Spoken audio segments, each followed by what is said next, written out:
ও আব্বা জান টং টং টং আব্বা জান চোখের মনি আব্বা জান দুধের ধনী আব্বা জান আপনি আমার আব্বা জান সিদাইতাছে বিয়া দেন বউ একটা খুঁজতে যান আপনার ছেলের কষ্ট বুঝেন আব্বা জান আব্বা জান আব্বা জান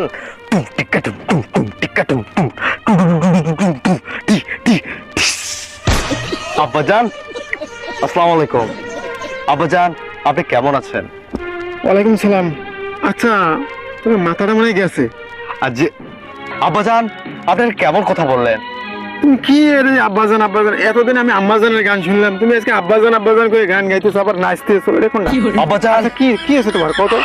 আব্বা জান আপনার ছেলে এত সুন্দর করে আপনার সামনে এসে একটা গান উপস্থাপন করলো, আপনি খুশি হননি আব্বা জান?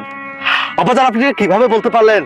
আব্বা জান আমি কষ্ট পেলাম, আর সবসময় শুধু আব্বা জানকে নিয়ে গান গাইতে হবে এমন কোনো কথা নেই। আবার আম্মা জান মরে গিয়েছে সেই কবে। আপনি তো জানেন মা মরা একটা ছেলের কষ্ট।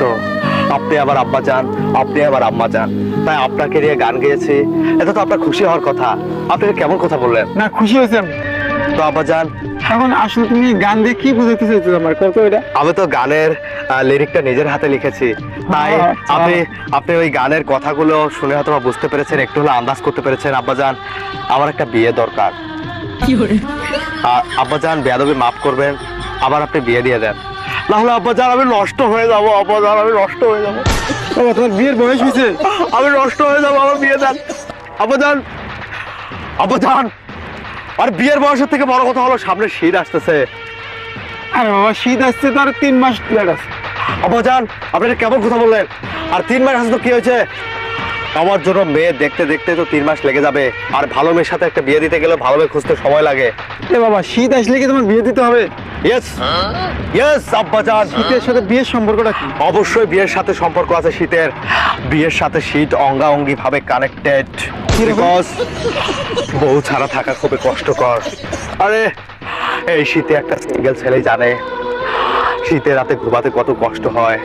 শীতের রাতে আব্বাজান যখন আমি ঘুমাতে গেছিলাম 2024 সালে, সেই শীত আমাকে মনে করিয়ে দেয় সিঙ্গেল জীবনের কষ্ট। আব্বাজান আমি যখন ঘুমাতে যাই এক পা আরেক পায়ের সাথে লেগে ছ্যাদ করে ওঠে, এক পা আরেক পায়ের সাথে ঠান্ডা লেগে কি পরিমাণ কষ্ট হয়। বউকে জড়িয়ে ঘুমানোর যে কষ্ট এটা আমি ফিল করি। আব্বাজান আমাদের কোলবালিশটা আর কত আমি পারতেছি না আব্বাজান। এই কোলবালিশকে বুকে জড়িয়ে বউয়ের অভাবটাকে আমি পূরণ করতে করতে আব্বাজান, আমি স্যাক্রিফাইস করতে করতে আব্বাজান, আমি আপনাকে কখনো কিছু বলিনি, কিন্তু আজকে লজ্জার মাথা খেয়ে লজ্জার বাঁধ ভেঙে আপনার কাছে এসেছি শুধুমাত্র এই সিঙ্গেল ছেলেটার দিকে আপনি তাকার একজন বাবা হয়ে। আব্বাজান আপনি কি বলতে চান বলেন? আচ্ছা এই যে মানে শীতের দিন তোমার ঠান্ডা লাগে, এই তো? জি আব্বাজান। তোমার এটাই সমস্যা? আব্বাজান আমি বুঝতে পেরেছি আব্বাজান, আপনি যে আমার সমস্যাটা বুঝতে পারবেন এটা আমি কল্পনাও করতে পারিনি। আচ্ছা বুঝছি, তাহলে একটা কাজ করা যাবে। জি আব্বাজান আপনি বলেন। এই সামনে জানুয়ারিতে ইজতেমা আছে, ঠিক আছে? জি আব্বাজান। এই ইজতেমা তোমার জন্য ভালো একটা পরে আপনি বিয়ে দেন, আর একটা কম্বল কিনে দেবো তোমার। ভালো কম্বল? হ্যাঁ। আব্বাজান এটা কেমন কথা? আর আমাকে কম্বল কেন কিনে দেবেন? আমাকে বউ নামক কম্বলটা কিনে দেন। আর যে কম্বলের অভাব আপনি সেই কম্বলের কথা না বলে আপনি কথা বলছেন ইস্তেমার সেই কম্বলের কথা। আমি কষ্ট পেয়েছি আব্বাজান। আমি এই ধরনের কথাবার্তা শুনলে আমার আরেকটা গান মনে পড়তেছে, আমি আরেকটা গান লিখেছি। আব্বাজান টং টং টং টং টং আব্বাজান আপনি আমার বাবা নন, আপনি আমার বিয়ে দেন, তাহলে আমি আব্বাজান শেষবারের মতো ওই ওই ওই ওই ওই ওই আব্বাজান শেষবারের মতো একটা কথা বলতে চাই আব্বাজান প্রতিধ্বনি হচ্ছে, আপনি বুঝতে পারতেছেন?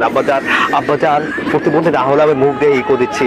আব্বাজান আপনি যদি এই শীতের মধ্যে আবার বিয়ে না দেন তাহলে শেষবারের মতো তোমার এই সিঙ্গেল ছেলে একটা কথা বলে গেল, আমি তোমার মান সম্মান নিয়ে খেলাধুলা করব, আমি তোমার মান সম্মান নিয়ে ব্যাডমিন্টন খেলবো। মান সম্মান আমি বলে গেলাম আছে।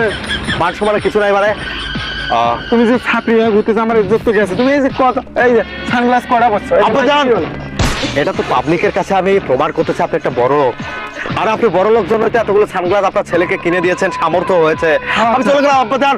আপনি যদি আবার বিয়ে না দেন তাহলে আমি আমি আমি নায়ক জায়েদ খানের মতো ডিগবাজি দিয়ে যে কোনো সময় যে কোনো মুহূর্তে যে কোনো নারী ভক্তের ঘরে ঢুকে যাব, আমি সুন্দরী নারী ঘরে ঢুকে যাব। আর তখন যদি আপনার ছেলে কট খায় তখন বলতে পারবেন না আপনার ছেলে কি আপনাকে নিয়ে এই ধরনের ছিনিমিনি করলো, আপনার মান সম্মান নিয়ে টানাটানি করলো। আব্বাজান আমি চলে গেলাম আব্বাজান, আমার শীতে যদি বিয়ে না দেয় আব্বাজান আমি পাগল হয়ে যাবো আব্বাজান। আমি জায়েদ খানের মতো ঘর ভেঙে নারীদের ঘরে ঢুকবো, তখন আপনার মান সম্মানের ছিটে ফোটাও থাক আব্বাজান।